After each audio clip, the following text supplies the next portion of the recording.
So in the previous video, we have solved the same question with mesh analysis and we have got the results of I1, I2 and I3. That is I1 was flowing here, I2 was flowing here and I3 was flowing here. So the question was to find the branch currents. That is, you can see I1, I2 and I3 are branch currents. So we have to find them.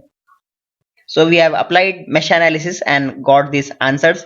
Now let us verify by another method or alternate method to solve this question by using nodal analysis method. So in nodal analysis method, we apply nodal analysis method to a node. So we will apply nodal analysis method here at this node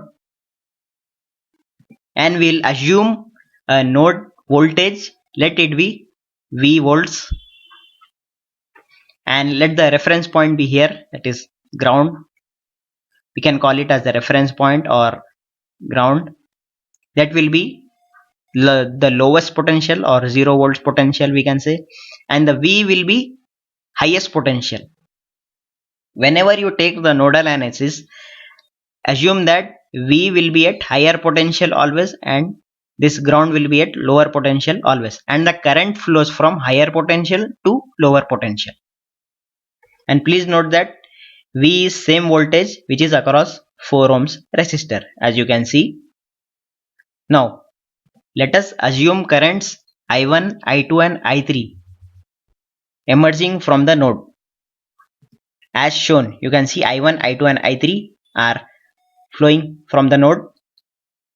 And if we apply Kirchhoff current law at this node, we know that I1 plus I2 plus I3 is equal to 0. Just we will use this equation in nodal analysis and we'll expand it. That means if we have currents, we will write currents in this equation. If we don't have currents, means if we don't know the value of currents, we'll expand it. That is V is equal to IR, we know. So I will be equal to V by R. So in terms of V by R, we'll expand all these three in this equation and solve for the node voltage V, and indirectly or directly after that we will get the results of the currents I1, I2 and I3. And obviously you will get negative current of I1 because we know that actually the current flows from higher potential, that is from positive plate of 25 volts to, then it comes back, flows through the circuit and comes back in the negative terminal of 25 volts. So if we assume like this I1, we know that I1 we will get in negative value. So after getting result of I1, directly we can change its sign. If it is minus, we can do plus, and if it comes plus, then we can do minus for this direction. Okay, let us see that afterwards. First we'll apply nodal analysis. So I1 plus I2 plus I3 is equal to 0, and I already said you that current flows from higher potential to lower potential, and whenever we are taking a node voltage, it will be at highest potential and this ground will be at lowest potential. So I1, you can see that we can expand I1 flows from here to here, that is current flows from highest potential to lower potential. So I1 is flowing from point V till point reference. Okay, so we can expand in V by R form, that is we can see the node voltage V is also present in this branch and also 25 volts is present in this branch. So as we are assuming V at higher potential, so V by R will be V minus 25 volts divided by R. What is resistance in this branch? Only 3 ohms of resistance is there in this branch. So V by R is V minus 25 by 3. As we have assumed V at higher potential, that's why we have took V minus of 25 volts. If we have assumed the opposite, if we have assumed 25 volts to be higher, we would have taken 25 minus V. Okay, so this is the expansion of I1. Let's come to I2. So I2 flows from the potential V, the point V to ground. You can see that the voltage is V present, only V is present here. So in terms of V by R, we can write V divided by 7 ohms. Or also you can also tell that V minus 0 volts divided by 7, you will get the same result. Okay, V by 7. Now coming to I3. What is the expansion of I3 in terms of V by R? So we have potential V and potential 0 in this branch. So V minus 0 or V only, V minus 0 is V divided by R. What is R? 4 ohms. So this completes the total all the expansions of I1, I2 and I3 in terms of V by R. So is equal to 0. Now let us solve it. Now you can solve this manually also, but you have to take right hand side, left hand side, LCM and all these things. So there is no need to do all these things. You can directly use your calculator and solve one equation and one unknown, and the unknown is V. In calculator, the unknown is represented by letter X given in red color. You have to use alpha. So let us solve it. So V minus 25, that is X minus 25 divided by 3,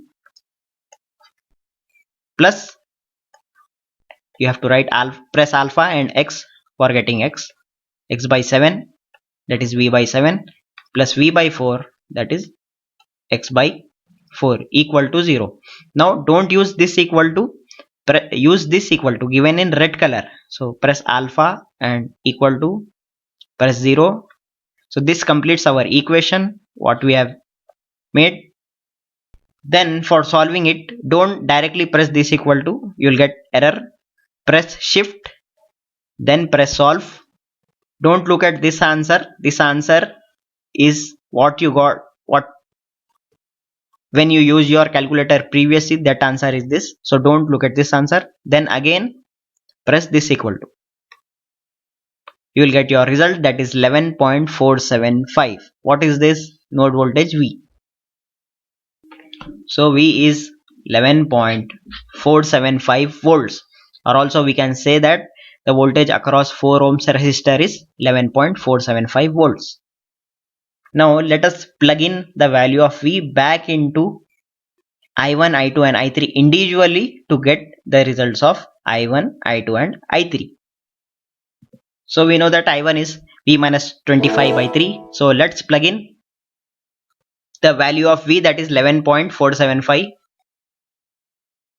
minus 25 divided by 3.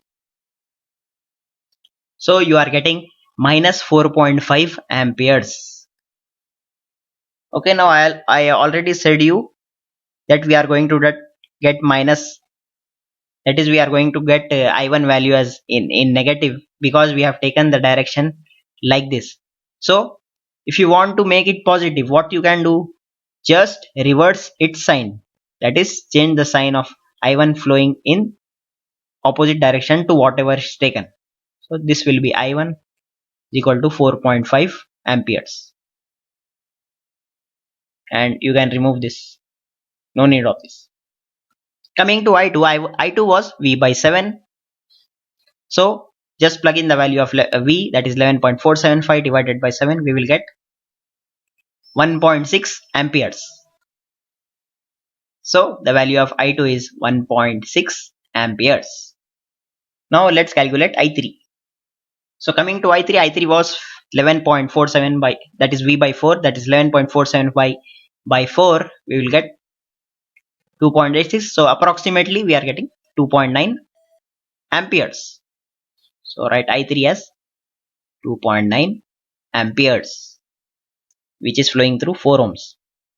So you can see that we have got the same results of I1, I2 and I3, such same as mesh analysis. In mesh analysis also we have got these results only. So this verifies that we have got correct results. Now in the next video, let us apply current division rule and verify that we are getting same results as we have seen in mesh analysis and nodal analysis. That is, we are seeing the third alternate step to solve the same problem. Okay, thank you.